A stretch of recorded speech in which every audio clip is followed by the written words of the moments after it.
Upon hearing from Lokesh ji about today's Christmas celebration, even though we are in a Hindu surrounding, I inquired, and he said that here in the foundation there is no particular emphasis upon any particular organized religion.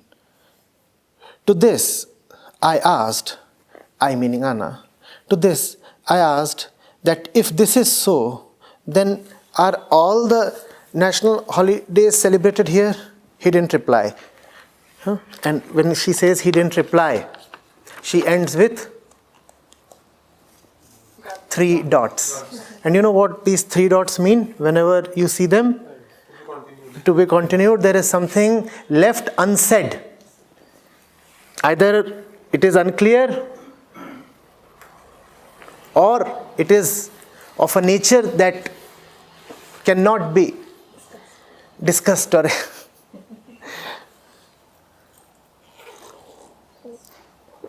good question, and thanks. That will enrich the whole thing. So what she's saying is that, sirs, friends, I'm surprised you are celebrating Christmas. I'm glad you are celebrating Christmas, but I want to trust you. I want to be certain that your celebration is authentic. How do I be certain that you really have something for Jesus? Because in general, such a thing is not seen.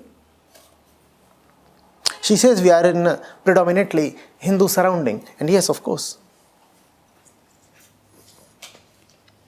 And she says that the foundation prides itself on Advait. And Advait is fundamentally Indian. You could even say Hindu. The texts that we are seeing here are mostly Indian and Hindu texts. The entire ecosystem appears to be Indic and Hindic, both. Even the language is Hindi. So how is it so that this fellow has come over?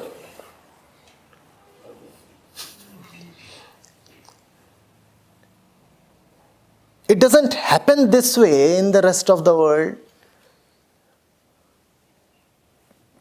or at most places anywhere in this world.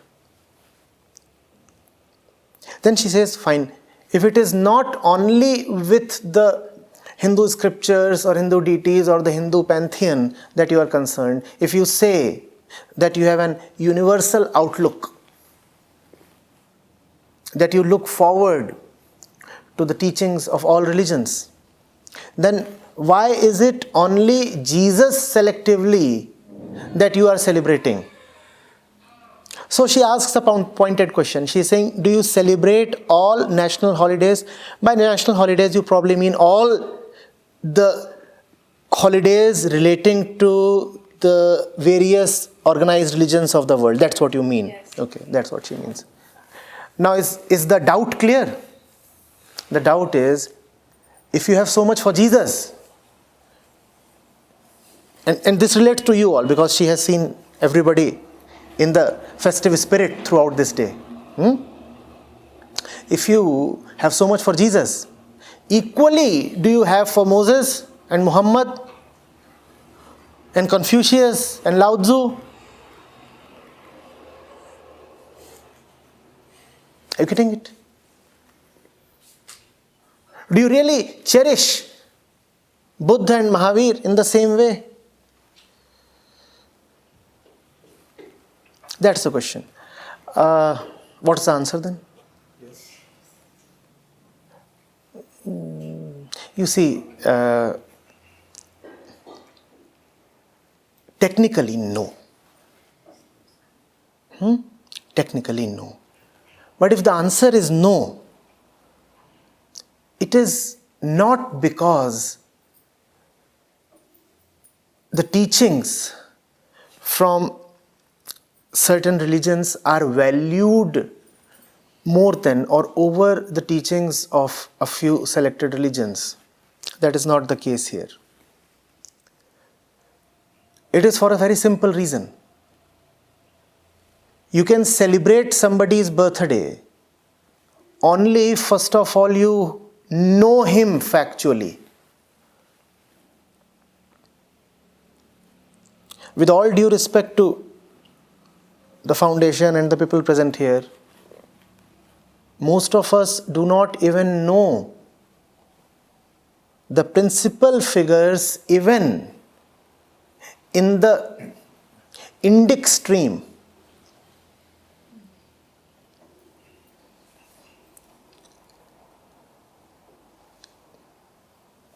You know, we sing of a particular saint a lot.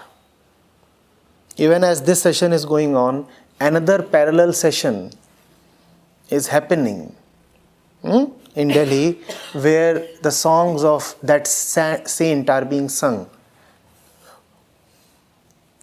Who is being referred to? Kabir. How many of us celebrate Kabir Jayanti?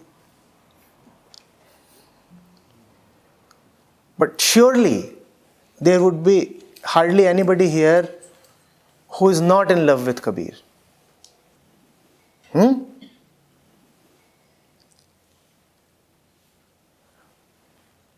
But do we celebrate any particular day in the year relating to Kabir Sahib? That is not because of lack of love. That is simply because of lack of knowledge. To celebrate somebody's birthday, first of all, you must know his birthday. People here do not belong, mostly, with a few exceptions maybe, to the scholarly category. They won't have too much knowledge. Many of us may have depth of understanding, but if you will quiz them about facts, they will not know. They will just not know.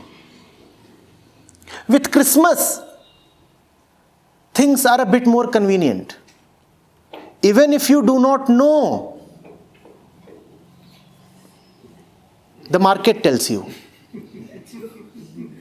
You don't need to even remember.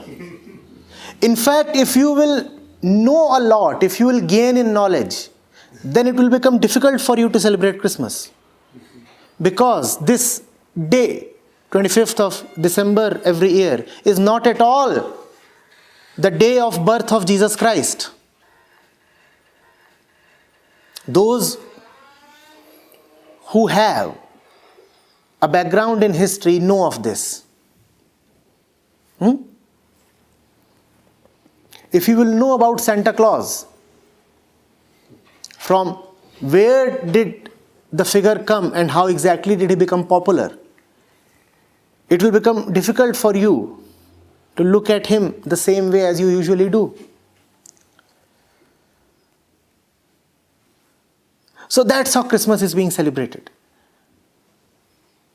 It is incidental that on this day, people are displaying their festive spirit. What is essential is that people have love and regard for anyone, be it Jesus Christ or anybody else.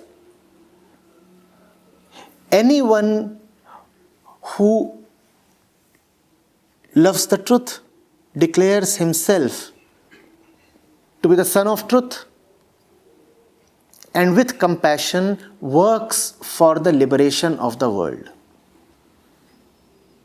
Are we loving, respecting, celebrating a particular person called Jesus Christ? Not at all. if you are looking at these festivities, they are dedicated to anyone who says that I come directly from there, and coming directly from there, he works hard and pays with his life to pull people up to there. The name of such an agency, the name of such a person, such a force, such a manifestation could be Jesus Christ, could be Krishna, could be Ram, or could be anybody. We are just celebrating divinity. We are just celebrating avatarhood. Are you getting it? It is incidental that it is being celebrated in the name of Jesus. And it is being celebrated in the name of Jesus. Because Jesus is easy to remember in this age of Santa Claus. Are you getting it? Obviously, this gathering will not be able to celebrate the birth, the life, the deeds of each and every saint that has been, or that is, for the simple reason of lack of knowledge. We do not know. If we are not celebrating them, it is just because we do not know of them. And if we are celebrating this, you should know that this celebration is dedicated not to one person, but to all saints of the world. It is dedicated to sainthood itself. It is dedicated to spirituality itself. This celebration is dedicated not to the Christian Jesus Christ, not the Jesus Christ of the Christians. This celebration is dedicated to that within man that aims to be one with the truth. So kindly drop the notion that these are Hindus here who are surprisingly celebrating a Christian festival. That seems to be your assumption. And that is why you are perplexed. What are these Hindus doing? They are celebrating a Christian festival. That's too good to believe. So the mind feels like doubting it. Maybe there is something fishy somewhere. Are these people really genuine? I have anyway always doubted the wisdom of this chap, Sandeep. And if he is connected to these people, that is all the more reason all of them should be doubted. Had they been really admirers of Jesus, then they should have admired all the other prophets as well. You know what? If you ask them that in the tradition of Abraham, what are the prophets that have been? They will not be able to tell. How will they celebrate? And nobody out here is even interested in knowing the names of prophets. Are you interested? No.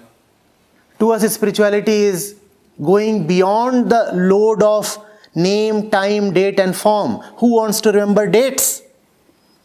Time is the load of the head. Names are what keep us in bondage. Today was easy. We did not need to remember anything. I remind you, today was easy. We did not need to remember anything. It was shouted in our ears that Jesus is coming. The market was the alarm. Jesus is coming. Jesus is coming. You know what? My hotel charged me thousands extra. Right at the time of check-in, they said, the duration of your stay includes the Christmas Eve. I said, yes, probably it does. So what? You have to pay up. Pay up. There would be a gala dinner. And for that, they really squeezed out hard-earned money from my pocket. Now, how will I ever forget this day?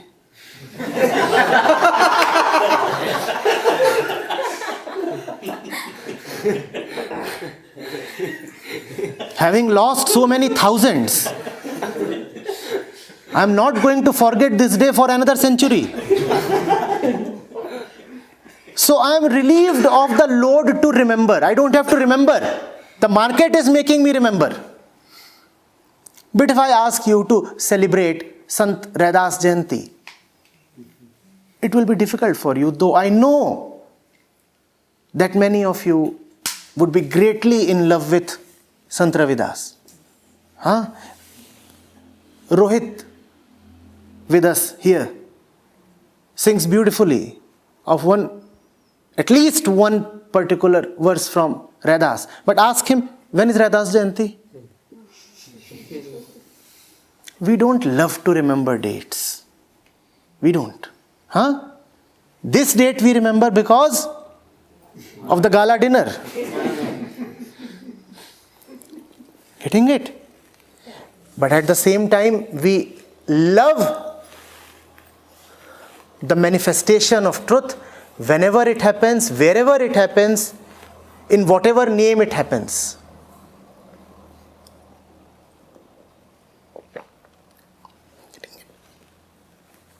We needed a reason to celebrate. We got the reason.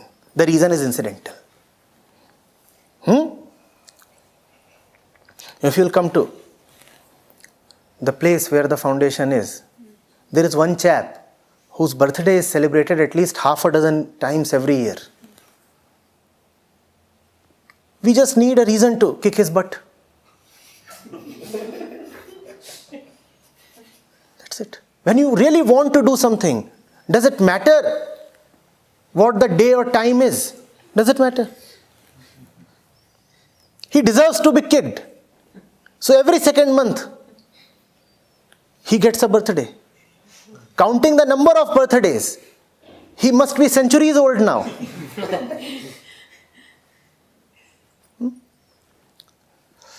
I know this is a very incapable answer.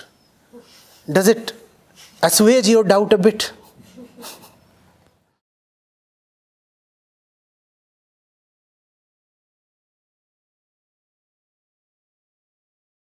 When we say we are alive, we mean our typical ways of living. That's what is meant by being alive. So when Jesus says that you will meet me when you die, or when you'll meet God when you die, what he means is that unless you die to your existing ways of living, there is no possibility of godliness for you.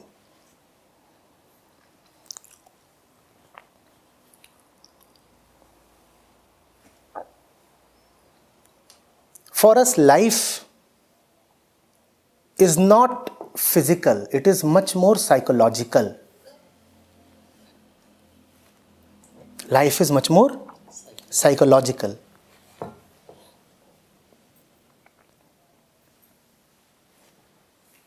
That's why you talk of a good life and a bad life.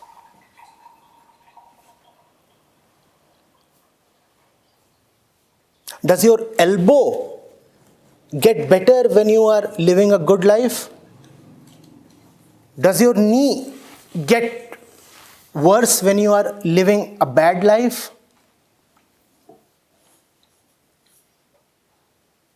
Today you say you are having a bad life. Tomorrow you say you are having a good life. Your body has remained much the same. What has changed? the inner life. And when I say inner life, I do not mean the soul or the Atma. By inner life, I mean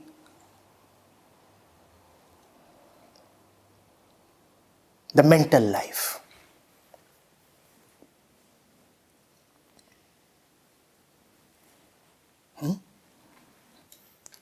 By dying then is meant the discontinuation of the mental life, the beliefs of the mind. The very basis on which the mind is operating. The core principles that you have taken as the truth.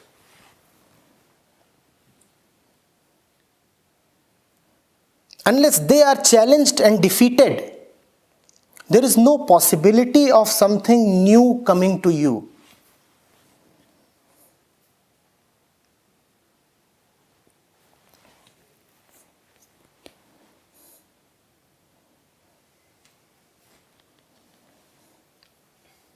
The core principles have to be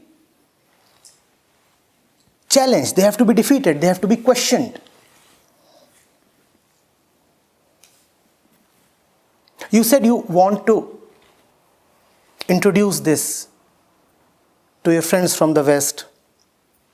You want to explain this to them.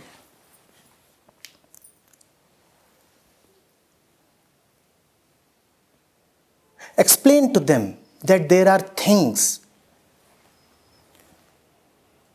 that are far more valuable than the material.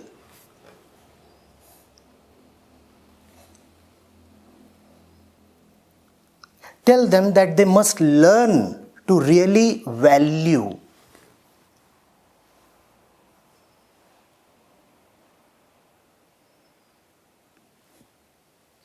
Redoing their calculation mathematics would be the same as the expiry of the old life and the initiation of a new life. Because calculations we anyway do. Valuations we anyway attach to things.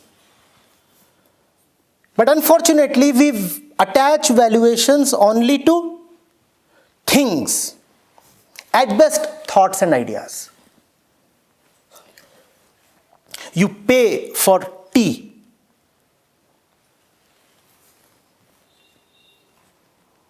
Because it satisfies your palate, your stomach. You can probably also pay for a book because it gives you thoughts. When you value tea, you value a thing. When you value a book, you value a thought. But there is something far more valuable than these. Far more valuable. And if they don't agree, then ask them, is love a thing? Surely they'll say, no, it is not. Then ask them, is it a thought? Now there would be a debate. They'll say, no, love is a feeling, this, that. Here science will come to help you. Because if love is a feeling, then science has conclusively proven that all feelings are merely the action of chemicals in the brain. So if they insist that love is not a thing, but nevertheless it is a feeling or a thought, then say, do you mean that love is merely a chemical? They would want to say yes for the sake of defending their argument, but it would be such an indignified yes that they would refrain from saying it. To say that love is dopamine or some other chemical sounds very abusive. Does it not? So what is love then?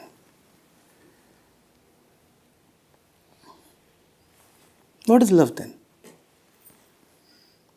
I'm talking specifically of love. Because if I say joy, they will conflate joy with happiness. And happiness is surely linked to the secretion of hormones, chemicals. So they'll say, of course, joy is happiness and happiness is hormones. But love is accorded a sacred status in our culture, in all cultures. So it becomes a little difficult to hold the position that love is merely a hormone. They'll say, no, it is not a hormone. Because if love is merely a hormone, then your relationship with your wife is merely hormonish. Then do not say that you love your kids. Your kids are nothing but products of hormones. Ask them, what is love? And if they really abide by the truth, if they are really interested in an honest discussion, they'll come to admit that yes, love is something neither a thing nor a thought, yet very valuable. Challenge the valuation. Challenge it. If somebody can admit that even one valuable word is not a thing, then he has admitted God. Because what does godlessness say? Godlessness says there are only things and thoughts. If you can admit of even one bit outside the province of things and thoughts, then you have effectively accepted the transcendental. You have effectively admitted that which is beyond. Are you getting it? Valuation has to be challenged. All life is nothing but the art of valuation, you see. Just the art of valuation. We don't know how to value.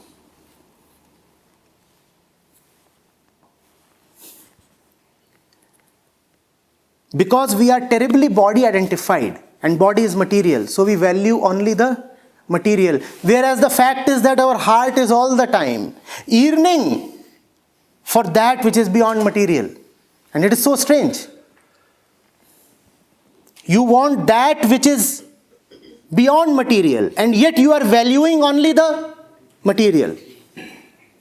Rohit would probably be remembering this. We were at a particular college 5-6 years back. And this girl gets up and says, I was holding a seminar with the students. And so she's like this. And she says, sir, we are paying 800 rupees for a semester long program. Is it not too much? 800 rupees for a semester long program. Is it not too much? I said, first of all, you are not paying 800, you are paying 1100. Secondly, when was the last time you had a pizza? He said, oh, pretty recently. How much did it cost? 400, 500. How many times a semester do you have a pizza? How many times a semester? Sir, you should ask how many times a week. So you think that this self-development program is not worth 2 helpings of the pizza? That's our valuation. Pizza is valuable because you can feel it in your hands and you have identified with your hands. With your hands. Because you are bodily identified, so a thing is valuable. Even a thought is valuable. But that is not valuable. So it's okay. If it's in the name of Christmas gala dinner, that hotel charges me thousands extra for food, because food can be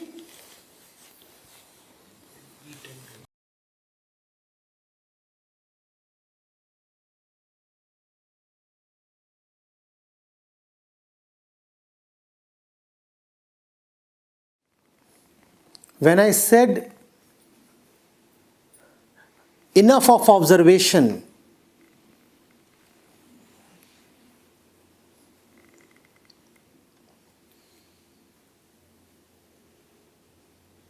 I clearly meant act now. Act now. I said, the bird has been observing the spikes of its cage since too long now. No more observation is needed. What is it that you do not know of?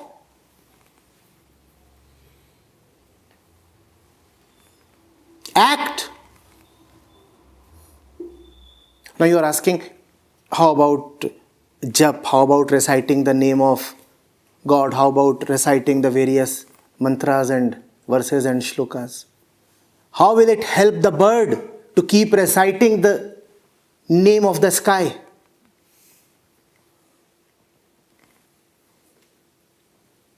Earlier she was busy observing the spikes.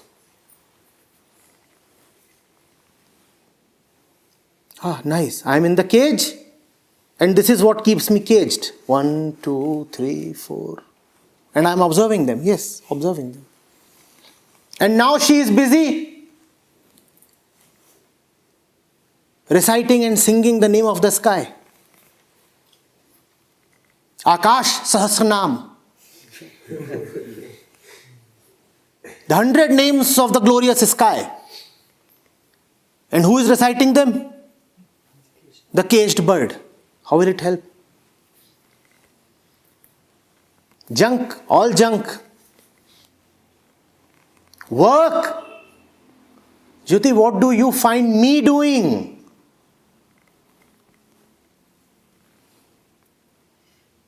I am working. And in the process of working, the name of God is getting recited an infinite number of times. I am working, not merely reciting. This is work. And when I say work, I mean action that intends change. Action that intends change. Solid action.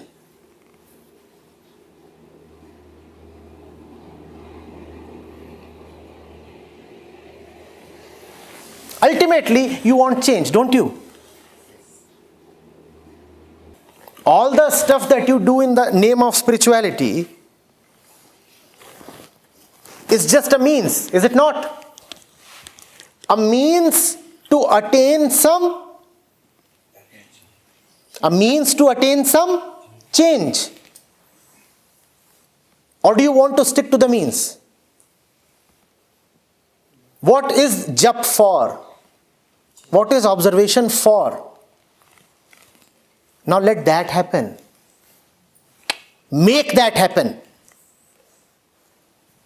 The bird cannot wait for the cage to dissolve. And the cage would never just dissolve on its own. One has to fight. One has to fight. One has to fight with all her might, knowing fully well that her wings are no match for the strength of the cage. She should still fight and say, I am fighting. This is my decision. With complete onus upon herself, with a total sense of doership, she should fight knowing fully well that it is a doomed fight. Such doership is called non-doership.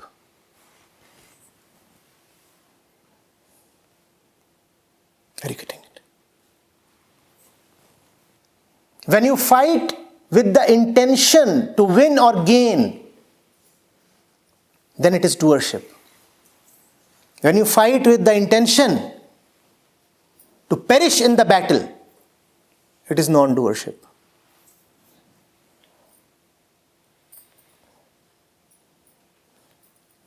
Work with this intention. Act with this intention. Work is needed now. There have been waves after waves of people, Jyoti, who have kept sitting comfortably in their warm corners, reciting the various names of the Lord, the truth, 1,000,000 times.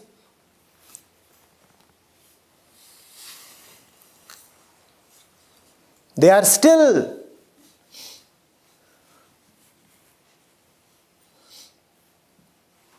found in the merry-go-round of Chaurasi.